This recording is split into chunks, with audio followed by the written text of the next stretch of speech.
చేసుకునడం అంటే ఏంటి? నోవాహు జలప్రలయంలో ఉన్నాడు. ఆ పడవ నీటి మీద తేలాడుతూ ఉంది. భూమి మీద నీరు తప్ప మరొకటి ఏమీ లేదు.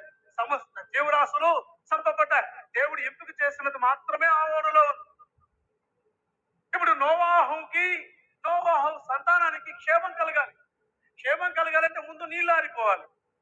క్షేమం కలగాలంటే మరలా భూమి మీద మొక్కలు మొలవాలి. నోవాహు బ్రతకాలంటే తన కుటుంబం దీవించబడాలన్నా ఆ నోవాహు గర్భవాసములో నుండి షేతుహాము యాపత్తుల్లో నుండి మరలా ప్రపంచం నింపబడాలి.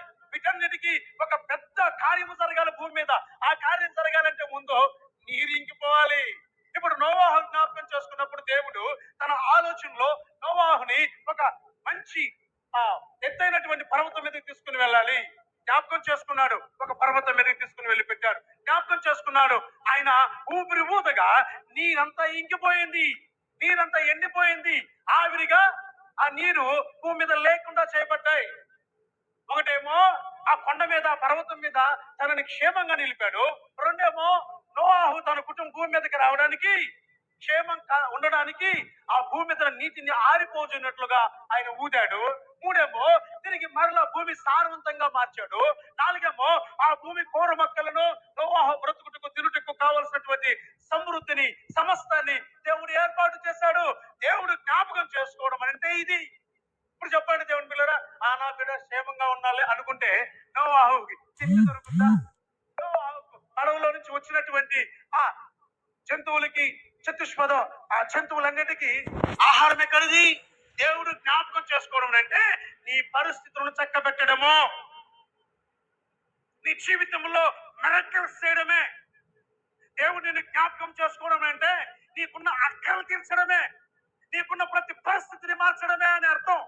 ఇది నోవాహు జీవితంలో మన కంటికి కనిపిస్తూ ఉంది. నోవాహు పడవలో నుంచి దిగి రాగానే తనకి కలిగిన సమస్తాన్ని దేవుడు దీవించాడు. నోవాహు ద్వారా మరల భూమిని నిండించాడు. ఇది దేవుడు జ్ఞాపకము చేసుకుంటే మన జీవితాల్లో జరిగే ఆశీర్వాదము, అద్భుత కార్యాలు దేవుడు జ్ఞాపకం చేసుకుంటే. ఇప్పుడు చెప్పండి, మనం ఏం జ్ఞాపకం చేసుకుంటున్నాం? మనం ఎలా జ్ఞాపకం చేసుకుంటున్నాం? దేవుడు జ్ఞాపకం చేసుకుంటేనేమో నీ పరిస్థితులు మారిపోవాలి. మరి నువ్వు జ్ఞాపకం చేసుకుంటే ఒక సువార్తని కూడా తీసుకుని వెళ్ళి పక్కింట్లోకి నువ్వు చెప్పవు. దేవుడిని జ్ఞాపకం చేసుకుంటే నీ అప్పులు పోవాలి. దేవుడిని జ్ఞాపకం చేసుకుంటే నీ చప్పులు పోవాలి. దేవుడిని జ్ఞాపకం చేసుకుంటే నీ ఇంట్లో మిరకల్స్ జరగాలి. అయితే నువ్వు దేవుడిని జ్ఞాపకం చేసుకుంటున్నావు కదా, నీ ద్వారా ఒక చిన్న వాక్యము నశించిపోతున్న ఆత్మల దగ్గరికి వెళుతుందా? నీ జీవితం ద్వారా అనేకులు ప్రభు వైపు రావడానికి ప్రేరేపితమయ్యేలా నీ బ్రతుకు మార్చుకుంటున్నావా? ఇవన్నీ లేకుండా నువ్వు దేవుడిని ఎలా జ్ఞాపకం చేసుకుంటున్నావు? ఇది బైబిల్ విరుద్ధమే కదండి. దేవుడు జ్ఞాపకం చేసుకుంటే ఇన్ని అద్భుతాలు జరగాలి.